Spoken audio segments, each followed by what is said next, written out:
oen urtien bai pentsa dugula kopa jolazti azikeratik, ze pasan urtien laugarren geratu inen, azkenien Donosti sartu zen, eta hori espinitik dugu sartun deho nioz, pasan urtetik. Eta oen urtien ikusitza azikeran zegondo hasi ginen, pentsetan hau ginen ja oen urtien ez askura eskapeu, eta temporada on bat indugu, on bat itzen gabiz.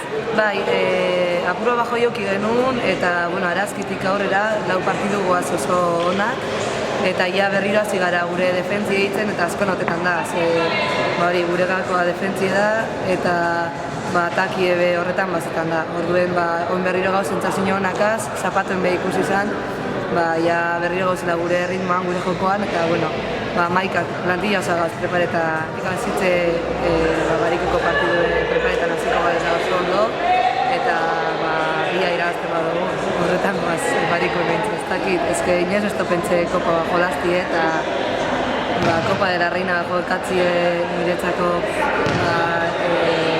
ligametako topera heltzie da ize, gero ja ligia irabazte bai, falta jaku. Baina, horre bizek izango ziren nire topie liga bat irabaztie, eta Kopa de la Reina jokatu, eta irabazte bai. Orden gauzek ondoen je, urtien da nahi ikuste dut posible.